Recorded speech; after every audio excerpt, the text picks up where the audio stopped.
De intensieve gearworking tussen RTV NOF en Omroep Friesland viert 19 oktober haar 1-jarig bestaan. RTV NOF stiert dicht bij de meesken, brengt jou het nieuws, de eftergroen en de verhalen die binnenkomen.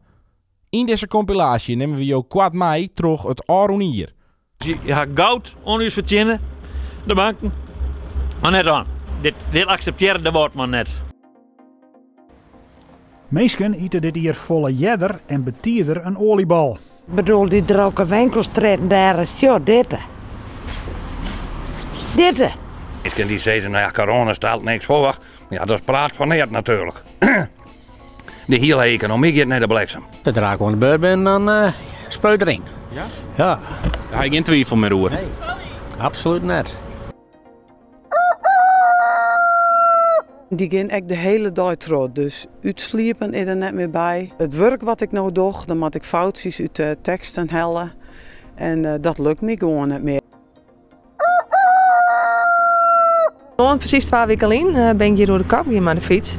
De gemeente Noord-Friesland zocht op dit moment naar de situatie, maar kan er verder nog niet toe sissen. Jeltje en Wilma weten wel wat er gebeuren moet met de rotonde. Ik heb de beelden gisteravond ook op RTV NOF gezien. En ik denk van, oh, dat is heftig.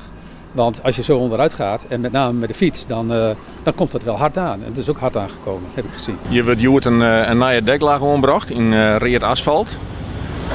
Dat hebben we besloten omdat een laatste maand er toch wel heel veel klachten binnenkwamen. Na een droge periode en toen het weer er waar was, toen gingen heel veel mensen met de fiets onderuit. Dan denk je bij jezelf, dit kan niet waar wezen.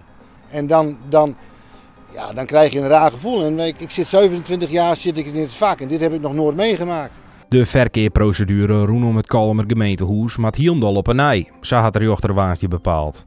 Ja, zelf uitspraken van de wethouder vergen van klopt het al je, keer het uw tas zijn, hij had dus keihard tas zijn en nu krijg je hem toch wel weer waarom.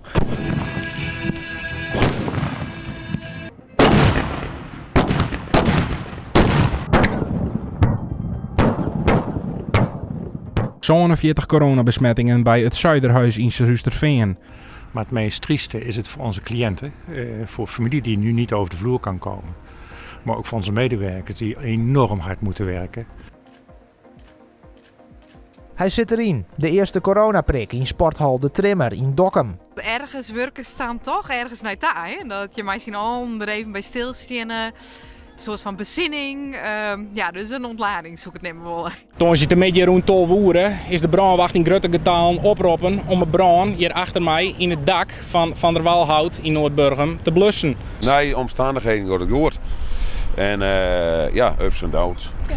Maar we gaan nog andere en dan daar ben ik geworden voor. Daar hebben we heen wat opgebouwd en we gaan niks meer en we ben. Hij zei juist al, we zijn naken geboren en we zijn naken. We staan ook voor de puinhopen, maar ik bedoel, maar ze zijn alweer aan het opruimen. En zat het nou leek het al hier, dan willen we manje gewoon weer eten. Dik 2 weken alleen is Van der Walhout in Noordburgum in vlammen opgegaan. Het was een enorm grote klap voor de familie en het personeel, maar al gauw wie haar duo de kop ervoor. We moeten verder. En dat is haar nek slagen. Al gauw hingen ze het meeste kwart aan de kant en hadden ze een alternatieve winkel opzetten. Het hout is weer op varje en de klanten binnen weer welkom. De McDonald's in Dokkum, met een groene en dwarseme uitstraling, zal dus voor de kristal iepen wezen, als de planning mij zit. Wat een geweldig moment, hier hebben we zo'n 2,5 jaar naartoe gewerkt eigenlijk. En nu is dan het moment dat het eindelijk gaat gebeuren. Dus ontzettend blij, ja. De onslag op Peter R. de Vries in Amsterdam gaat ook bij Bouke Vaatstra, de huid van Marianne Vaatstra, net in de korkel in zitten. De Vries had lange tijd ondersteuning binnen om de moord op zijn dochter op te lossen. Nou, ik ben er best van geschrokken, dat je wel vertellen. Want goh, dan ben ik even stil. Ik zei wel vertellen, ik ga er mee versleept vannacht. Het verstjaren van Nederlands bekendste misdiersjournalist kwam bij Bouke Vaatstra echt tegen het aan. Ik kon hurt binnen, maar dat had ik net verwacht net. Nee, maar ja, je verwacht je het nooit natuurlijk. Maar nee, ik schrok hier ook echt wel van. Dat denk ik toch. Ja, we worden vanmorgen echt opschrikt door meerdere meldingen van heegwetter. Van eigenlijk een wolkbreuk hier in de Woorden. Net alleen nog hier in de Westereen, maar ook in Srusterveen, Boetenpost, De Ham. Echt een hele protte waterval, wel 25 mm. Dit is weer al vast komen. Met wie maar dit keer. Ja, en dan niks. Wie de tand op is midden erbij.